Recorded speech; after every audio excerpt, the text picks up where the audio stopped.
The point of your life is to figure out who you are, what you like, and to be that person no matter where you are. Got it? Good. What up, everybody? I have to share this with you. What was the question? 5, 4, 3, 2, 1. I gotta stop and get some cheap chicken for the dog because he's got diarrhea. Just because we're virtual doesn't mean it can't be amazing. Whoa! Hey, it's Mel. Welcome to What the Mel, where basically anything goes. You got questions, I'm going to do my best to answer them. I'm going to also talk about whatever it is that's on my mind. If you would like to ask a question in a future episode, just send an email to whatthemel@melrobbins.com. All right, let's get into it. Our first question is from Cindy, and it's about how do I live for me? How do I put myself first? You're going to relate to this question because we all struggle with this. I'm right, aren't I? If you've always lived your life for other people's expectations, how at the age of 54 do you step out and live your life for you? Great question. So are you a people pleaser? Are you always worried about what people are going to say or think? Are you constantly concerned that you're disappointing somebody? Do you have trouble putting yourself first? Well, listen up, okay? Doesn't matter if you're 54 or older. Doesn't matter if you're young. You're never too early, never too late to learn how to live for yourself, okay? This was super hard for me. I was basically like a human chameleon. I was such a people pleaser that I would morph into whatever kind of person I needed to be in my friendships and particularly my romantic relationships. When I was in college, I remember my freshman year, I actually sewed a Grateful Dead patch on the center of my ski jacket in the back, because my boyfriend liked the Grateful Dead. I didn't even like the Grateful Dead. That's how much of a people pleaser I was. That's how much I put everybody else before me. I not only said yes to things I didn't want to do, I actually pretended I liked stuff that I didn't like just so I would fit in. And this is where we all go wrong. We have life backwards. We think that the point is to fit into somebody else's world. That's not the point of your life. Your life is to figure out, the point of your life is to figure out who you are, what you like, and to be that person no matter where you are, okay? The point of your life is to figure out who you are and to be who you are no matter where you are. Got it? Good. That's the point of your life. So how do you do it? How do you start practicing it? I'm going to give you 2 tips today. Number 1, once a day, say no to something. People pleasers always say yes to they don't want to do because they're afraid of somebody's reactions, because they think they need to put somebody else first. Every single day, say no to one thing you just don't want to do. And it's going to be hard in the beginning. But when you start saying no to the stuff you don't want to do, you start becoming the person that you want to be. And you got to say no to a lot of people if you expect to continue to put yourself first. So that's rule number 1. Rule number 2, we're going to leverage something called behavior activation therapy. It's called BAT for short. Tremendous amount of research behind it. Super simple principle. If you're trying to change, one of the most effective ways to change anything is to simply act like the person you want to become. Behave like the person you want to become.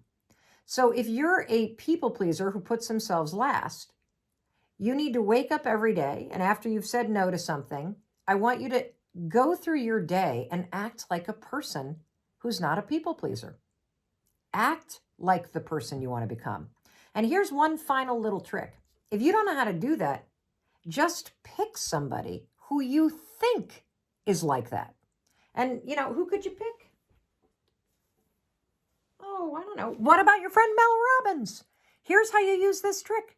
Tomorrow, when you wake up, as you're practicing behaving like the person you want to become, as you're learning how to put yourself first, if you get yourself in a sticky situation and you don't know what to do, just ask yourself this: what would Mel Robbins do?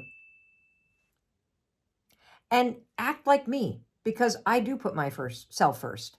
Act like me, because I have been working hard to break the people-pleasing habit for decades. Act like me, because that'll get you out of the thinking emotional mind and it will push you to do something different than what you normally do. Let me know how that goes. You're never too old, never too young to put yourself first. And remember, the whole purpose of your life is to figure out who you are and to be who you are no matter where you are. All right, let's go to the next question. Oh, Anna wants to know what kind of jeans I like. I actually like, I think I'm wearing some right now. Excuse my butt. These are mother jeans. And I don't wear them because they have an M on the butt. I don't wear them because I'm a mother. I wear them because they have a mother load of stretch in them. So I love their cut. I also love that they do all these really super cool collaborations that benefit charities, but I really love them because they're high-waisted and because they have a ton of stretch in them. Next question.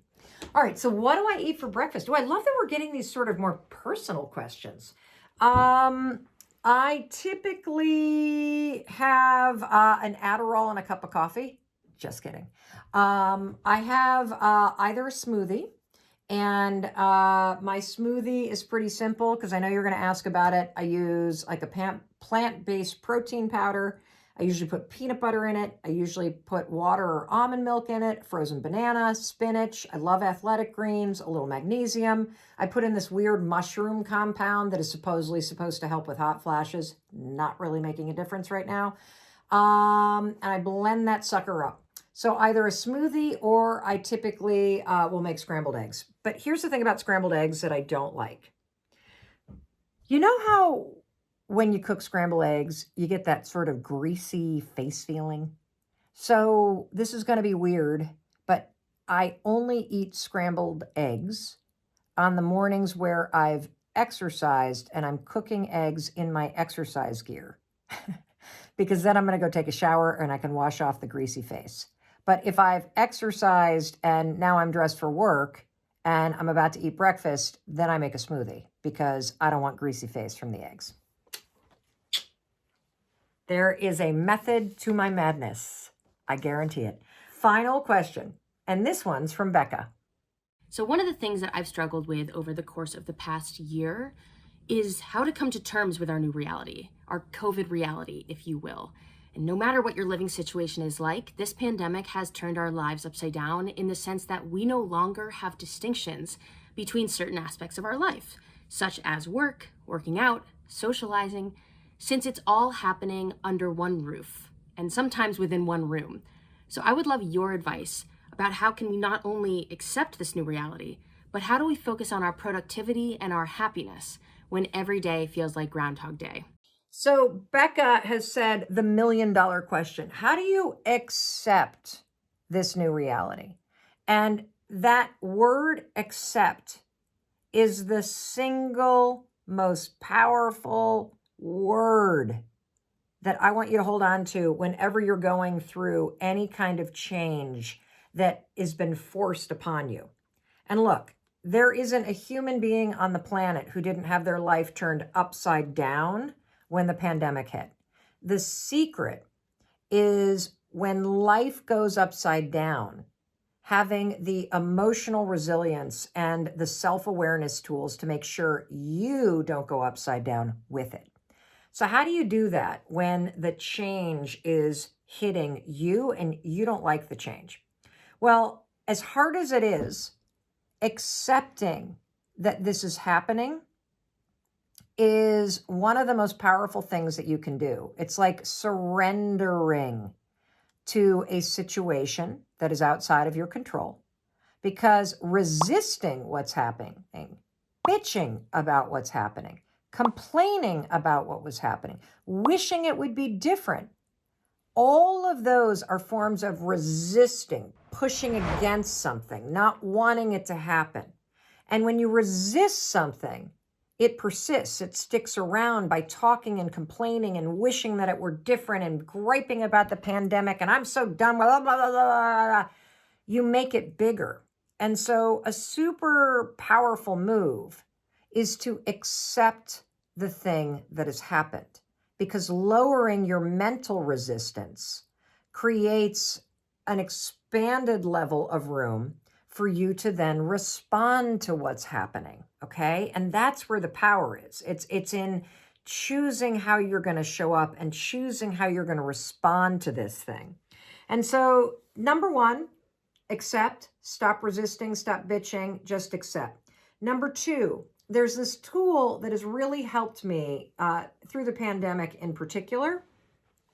It's also helped me in other moments of my life where there has been something going on that's been incredibly painful, or that's been heartbreaking, or where I've been grieving. And this is a simple mindset tool. And it is remind yourself that this moment is temporary. Remind yourself that this pain is temporary. Remind yourself that this heartbreak is temporary. Remind yourself that even in the case of grieving, the acute, all-consuming grieving and hurt that you feel in the very beginning, over time, that levels out. And so that acute pain is temporary. And there's a little thing that I want you to steal from me. It's what we call an environmental trigger. It is a positive way to cause a mindset switch. And this is the one that I've been using during the pandemic because, it'd be easy to about the pandemic every day. It'd be easy to feel like you just can't take it anymore. It'd be easy to allow yourself to slip into a depression or to just, throw in the towel on your habits and just really let it go in terms of your attitude and your emotional state. Don't do that. You're stronger than that. Remind yourself, hey, I didn't choose this, but I can ride this wave. And this wave is temporary. And so I want you to, in order to leverage this environmental trigger, here's what you're going to do. I want you to fast forward a year.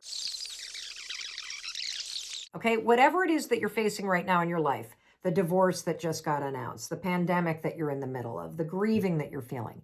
A year from now, all of that pain is going to be in the rearview mirror. You're going to be a stronger, better version of yourself. What is it that you're excited to do a year from now when you're through this moment? And pick something that's realistic that makes you excited. Don't pick the Maldives unless you live next to them. I want you to pick something that you're actually going to do because being realistic is really important. For me, when I think about this pandemic and when I get weary, I say, well, this is temporary. And when this is in the rearview mirror, I'm going to go here.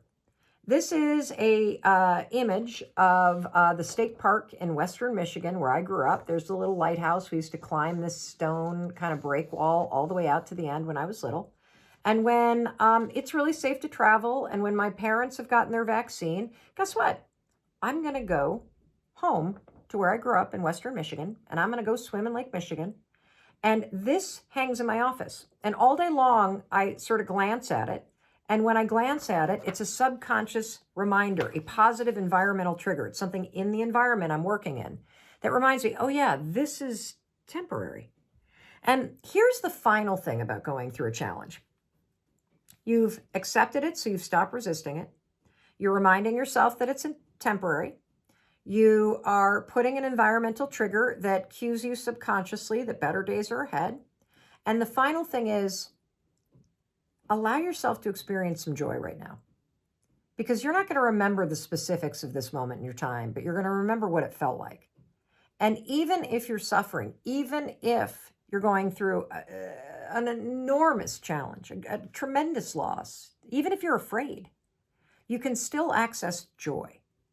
You can still step outside and stare at the stars and allow yourself for just a moment to be reminded of the beautiful universe that's around you.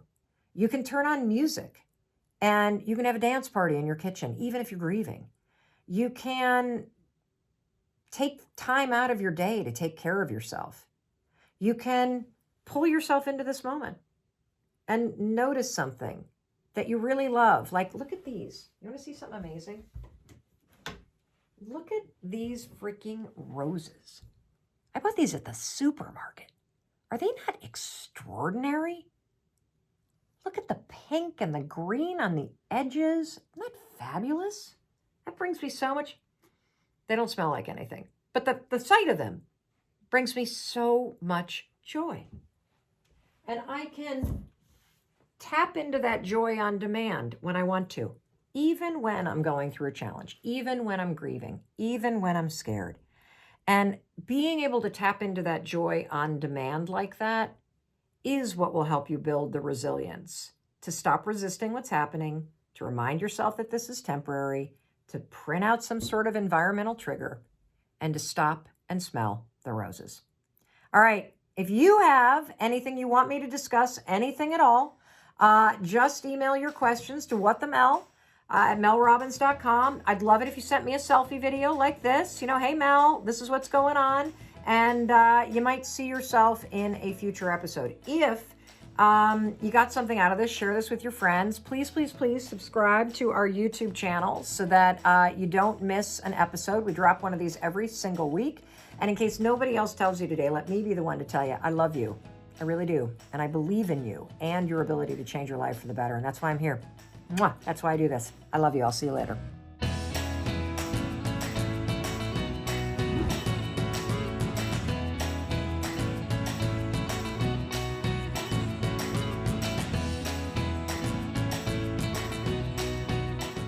Hey, it's Mel. Thank you so much for being here. If you enjoyed that video, by God, please subscribe because I don't want you to miss a thing. Thank you so much for being here. We've got so much amazing stuff coming. Thank you so much for sending this stuff to your friends and your family. I love you. We create these videos for you. So make sure you subscribe. Mwah.